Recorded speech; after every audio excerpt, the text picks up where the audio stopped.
What's up, guys? Today we are going to do an exciting test. While most of you might be wondering which is the best gearbox in Truckers of Europe 3, well, I'm going to answer them. Boys and girls, welcome to the channel, 8 Footprints. I'm your host, Chris.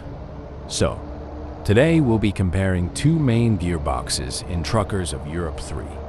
These are the 6-speed gearbox and the 14-speed gearbox. Well, you might wonder, what does 6-speed gearbox mean? Well, it means that there are 6 stages or gears in the truck. That is 123,456. But the narrative changes a little bit for the 14-gear gearbox. Well, this is because it has 12 forward gears and 2 reverse gears, making the 12 plus 2. So, we'll do a test with both of them going uphill. Then we'll measure the time they will take. I'll use the same Scania ST truck, only the gearboxes will be different.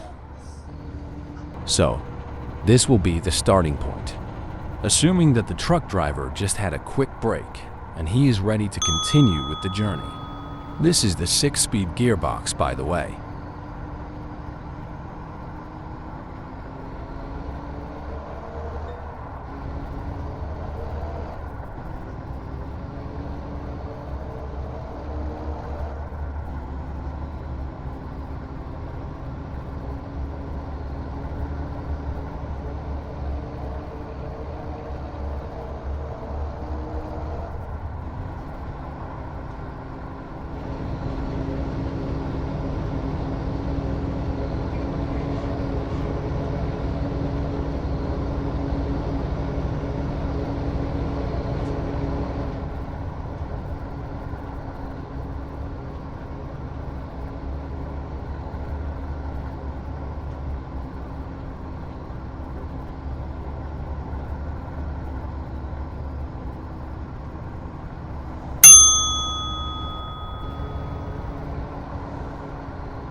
So, the 6-speed gearbox took 2 minutes and 22 seconds to make it to the finishing point.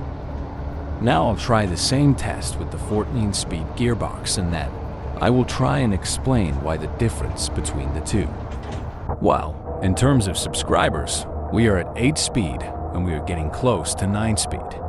So if you haven't already, please consider subscribing and liking the video. It helps a lot.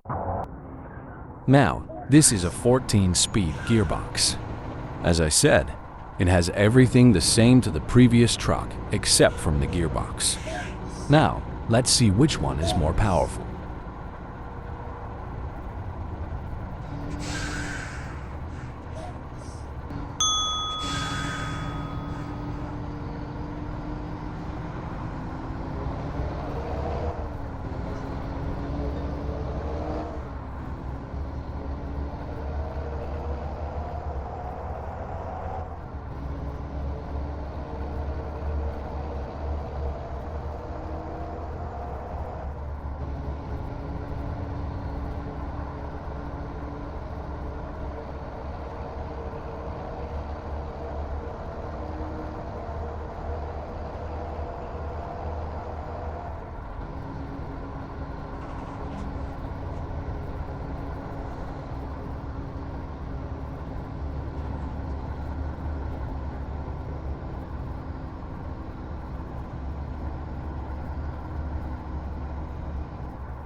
Well, the 14-speed gearbox took 2 minutes and 34 seconds. This is 12 seconds less than the 6-speed gearbox. But why? Well, I'm not really an engineer, but I think this comes down to the reaction of the clutch. You see, even automatic vehicles have clutches that are automatically operated. This is how they change gears. Now, assume that it was you driving a manual truck. There is that split second where you stop acceleration so you can press on the clutch and change gears. You see, during this time, the clutch disconnects the gearbox from the engine. So even if you press the accelerator, the speed won't increase. So, changing from one gear to another, you lose about a second. The same thing happens to the automatic clutch system. Every time it shifts up, it loses a second, and this second is what brings the difference. For instance, in the 6-speed gearbox, to shift from gear 1 to gear 6, it will lose about 5 seconds. But for the 14-speed gearbox, to shift from gear 1 to gear 12, it will lose about 11 seconds. But you might have noticed that in the 14-speed gearbox, it jumps some gears. Like, it might go from gear 3 to gear 5. Then, why is the gap still big? Well, this is because of the gear ratios, which are so close to each other that if it had to go through every gear, it might need to switch 2 gears in a span of like 2 seconds. So instead of that, it just skips the next gear. You see, now the problem with skipping gears is that, for it to work, the truck will have to shift to the gear with a deficit of some revs. Probably like 1,000 revolutions per minute, less than the required revs for the gear. This causes a small delay for the truck to gain the deficit revs so as to match the required RPM of the gear. So this delay might be the reason for the 12 seconds we saw earlier. But hey, I'm not entirely positive about the explanations, but I'm quite sure it might be the reason why. Also, if you have a different suggestion, please leave it in the comments section below. Otherwise, thanks for watching and have a blessed day ahead. Bye.